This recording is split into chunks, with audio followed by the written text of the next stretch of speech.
अच्छी बात। Yes sir. तो हम लोग इस मुद्दे के साथ चलेंगे। इस भारत जोड़ो न्याय यात्रा में आपको भी न्याय मिलना चाहिए। Yes sir. Yes sir. Yes sir. तो इस लड़ाई में जब तक मेरी अपनी लड़ाई में मैं शामिल नहीं हूं तो वो लड़ाई मैं नहीं जीत सकता। Yes sir. सही बात है। Yes sir. और अगर इस लड़ाई के अंदर मैं बैठ गया तो मेरे साथ कोई खड़ा नहीं। यस सही बात है। Yes sir. इसलिए आप लोगों को साथ में खड़े रहना पड़ेगा, धरातल पर भी और जब जरूरत हो। Yes sir. समझ रहे हो बच्चों? Yes sir. अब इसका स्वरूप कैसा रहेगा?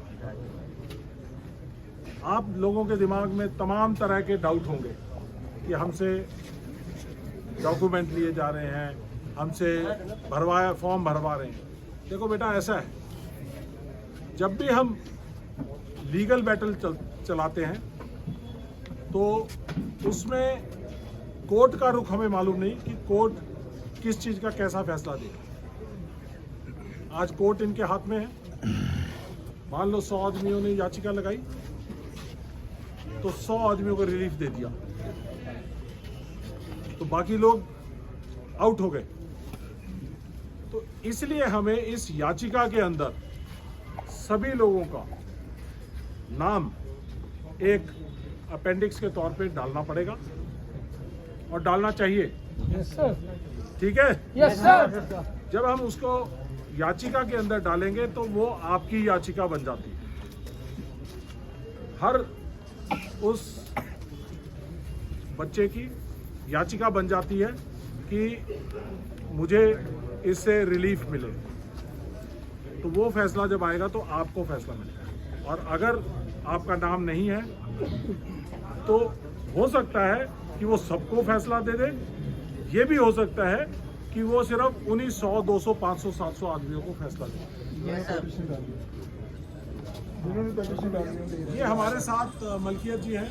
आप थोड़ा सा मलकियत जी, ये हमारा जो वन रैंक वन पेंशन में लड़ाई लड़ते रहे हैं, लीगल लड़ाई लड़ते रहे हैं, ये लोग वो लोग हैं जो कि बैटल हार्डन है। बैटल हार्डन समझते हो? जो लड़ाई लड़ के मजबूत हुए हैं, देश की लड़ाई लड़ के मजबूत हुए हैं और साथ साथ वन रैंक वन पेंशन की लीगल और जमीनी लड़ाई। ये वो टीम है आपके साथ। और हमारे सामने देश की मोदी सरकार को झुकना पड़ा और वन रैंक वन पेंशन उनको लागू करनी पड़ी। वो दूसरी बात है कि लागू उन्होंने गलत तरीके से की। आज भी वो ठीक नहीं है।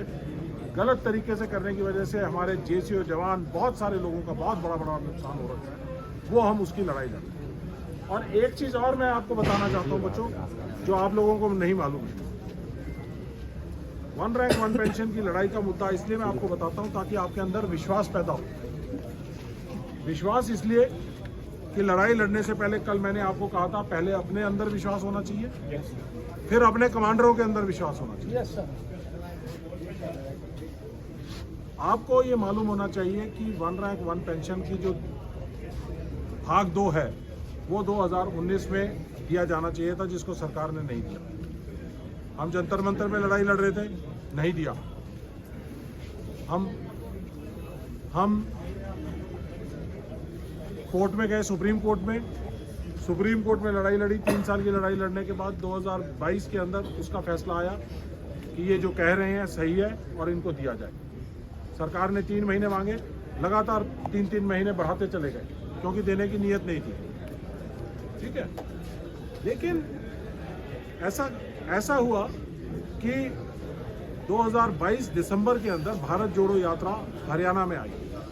जैसे आज इतने सारे बच्चे आप लोग आए हो, कल इतने सारे बच्चे आए थे, तो हजारों की तादाद में भारत जोड़ो यात्रा का हरियाणा में एंटर करने पर हमारे साथ हजारों पूर्व सैनिकों ने साथ दिया। 21 दिसंबर की बात।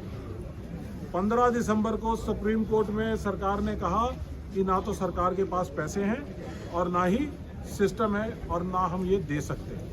लिखित में दिया एफिडेविट भारत सरकार का 15 दिसंबर 2022 को, और 21 दिसंबर 2022 को भारत जोड़ो यात्रा राहुल गांधी जी के नेतृत्व में हरियाणा में अलवर से फिरोजपुर जिरका के अंदर आती है। हजारों की तादाद में सैनिक मिलते हैं हम लोगों के साथ। राहुल गांधी जी बातचीत करते हैं, हमने मेमोरेंडम दिया, मेमोरेंडम आईबी वाले हमसे ले गए, और 3 दिन के अंदर अंदर अमित शाह जी ने, होम मिनिस्टर ने, डिफेंस मिनिस्टर ने, सबने बैठक की, और 3 दिन के अंदर 23 दिसंबर 2022 का रात को 8:39 का राजनाथ सिंह जी का ट्वीट है कि हमने कैबिनेट की बैठक की और 1 रैंक 1 पेंशन का भाग 2 दे दिया। तो ये चाहे उन्होंने आज तक वो नहीं किया, लेकिन फैसला कर दिया। तो ये है राहुल गांधी जी का आपके या किसी आंदोलन के साथ खड़े होने का इफेक्ट, फर्क। समझते हो ये फर्क? तो आज तक